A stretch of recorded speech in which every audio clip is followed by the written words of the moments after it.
Today, we are opening up something really special. It's an intimate, cross-cultural oral history that feels exactly like a priceless family heirloom being passed down to us. We're looking at the real-life story documented in Once Upon a Time in Kona.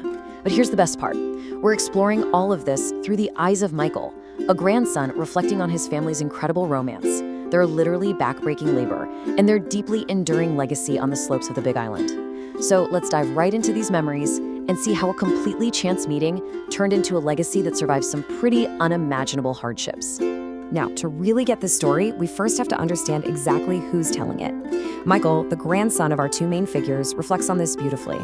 He says, "I grew up in a time when stories were told by lantern light. I am the last one left alive who heard these accounts directly." I mean, wow, that just brilliantly illustrates why preserving this narrative matters so much, right? Michael wrote this down so the voices, the dreams, and the hard-learned lessons of his grandparents wouldn't just disappear into the trade winds. Through his lantern light memories, we get this amazing front-row seat to a history that shaped not just a family, but a very real piece of Hawaiian land. Looking through Michael's family records, we see this completely stark contrast between his grandparents right before their worlds collided.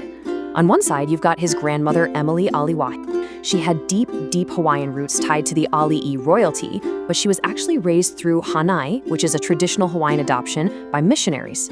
So, despite feeling a bit displaced from her biological family, she inherited this profound physical connection to a piece of ancestral land, the Aina. And then on the other side, we have his grandfather, Saburo Akahane. He came all the way from Hiroshima, Japan. His family were literally the last of the samurai. They were forced to totally change their lives when the emperor dissolved their class. Orphaned by illness and completely displaced, he sailed across the Pacific with just a few coins in his pocket and a carpenter's chisel. So you have these two completely different, displaced souls, both desperately searching for a place to anchor themselves. So Saburo arrives in Hawaii in 1896. He manages to dodge the grueling sugar plantations to find some quiet work as a fisherman in Kailua. But the real story, the one his grandmother would tell by that flickering lantern light, that kicks off in 1904. That's when a 16-year-old Emily literally locks eyes with Saburo across the pews of the Mokuaikawa church. It was this instant, unspoken connection. But Saburo, he knew he had to make a real impression. Tapping into his father's craftsmanship back in Japan, he actually scavenged pine crates, old wagon wheels, and coconut leaves, and hand-built a custom two-person rickshaw. I mean, talk about going the extra mile, right? It was this incredibly creative, intensely romantic, and totally labor-intensive gesture, all just to court Emily. Michael recalls his grandmother's absolute fondest memory of their courtship, taking a ride in that newly built rickshaw. Saburo pulled her along the coastal road, the wind blowing through her hair, until they found this perfect shaded spot right on the beach. He opened up a handcrafted wooden bento box packed with traditional Japanese food. We're talking grilled apulu fish, brushed with soy sauce, salted rice balls with pickled plum, perfectly balanced out with sweet local Kona mangoes, just amazing. And right then, Saburo finally uses a simple but profound Japanese phrase, "suki desu," meaning "I like you." It was this absolutely perfect fusion of his Japanese heritage and their Hawaiian setting. Emily was deeply moved by his effort and his vulnerability, and of course, she totally returned the sentiment. Well, their love blossomed pretty quickly after that, and they decided to marry, but they definitely didn't want your standard ceremony. Instead, they held this simple, absolutely beautiful fusion wedding right out on the front lawn of the church. Emily's vows just perfectly captured their bond. She said, "All that I am and all that I have are now yours. Our lives are now entwined like the strands in a Malay lei." Saburo matched her devotion completely, promising her absolutely everything he had. And get this, they exchanged these vows facing the palace to honor her Hawaiian heritage, and then facing the wharf where Saburo first arrived, honoring his journey. What a profound, beautiful merging of their two completely different worlds. The stories Michael heard growing up often focused on what came next, literally building a life from the ground up on Emily's inherited land in Hololoa. And I do mean literally. They spent years, clearing out stubborn volcanic rock just so they could plant tiny coffee saplings. They used the old stone walls to build a hale imu, a traditional cookhouse, where they basically slept and shared meals while they worked their fingers to the bone. Then, painstakingly, they constructed a 2-story wooden home entirely by hand. They dug the foundations together, hoisted these massive heavy wooden posts together, and built a true sanctuary. This farm wasn't just a piece of property, It was the physical manifestation of their shared labor and their incredible love. And this physical sanctuary also became this beautiful, living blend of their traditions. They wove their daily family life right into the fabric of the farm. When designing the house, Emily made sure the doors weren't positioned opposite each other. Why? To keep out Hawaiian ghosts. Saburo completely understood this, sharing his own beliefs about Japanese zashiki spirits.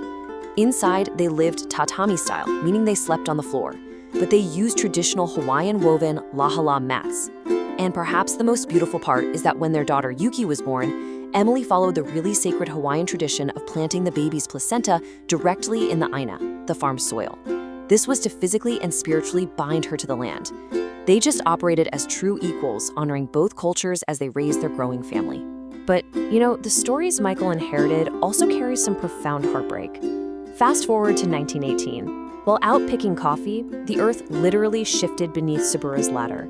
An ancient, completely hidden lava tube collapsed slightly, and it caused him to fall hard onto a sharp Pahoho rock. Being the fiercely independent guy he was, Saburo tried to just work right through the pain, but the internal damage was severe. Weeks later, he developed fluid in his lungs and tragically passed away. And as if that devastating loss wasn't enough to shatter their world, shortly after Saburo's death, Emily began suffering from severe, totally undiagnosed diabetes and gout, which was directly linked to her genetic lineage and her diet. Just like that, the idyllic farm life they had built together was shattered. Saburo's actual farewell to Emily is absolutely heart-wrenching in the family's retelling. Lying there in the home they built with their own two hands, his lungs failing, he squeezed her hand one last time and whispered, "Aishi Terio," Japanese for, "I love you." It was actually the exact same phrase his own father had spoken to his mother at the very end of his life. When Saburo took his last breath, the silence in that house was broken by Emily's fierce wail of "away." It's an ancient Hawaiian lament expressing deep, deep sorrow.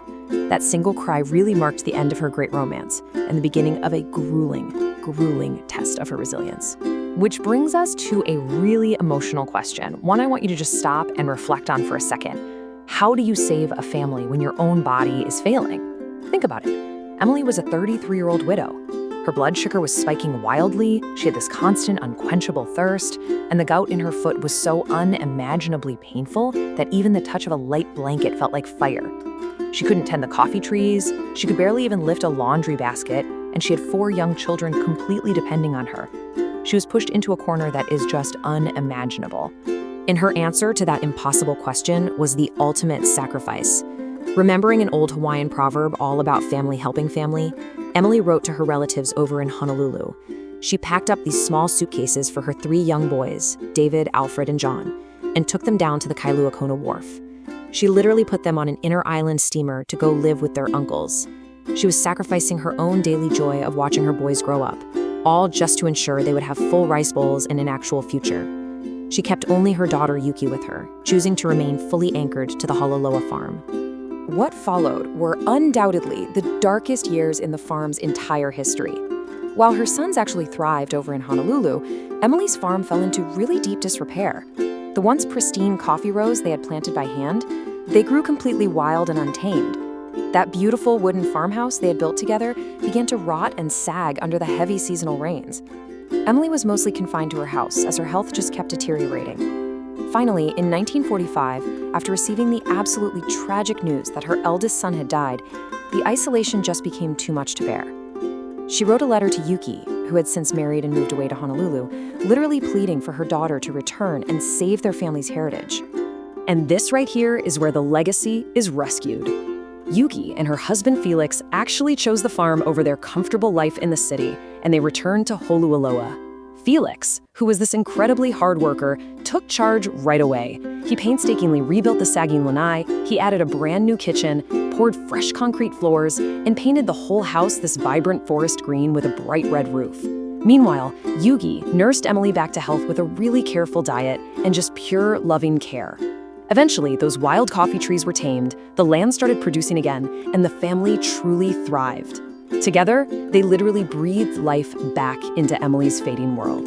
This revival of the farm was so profound that Emily actually had a vivid dream where she literally saw the soil turning rich again and the earth waking up from a long, deep sleep.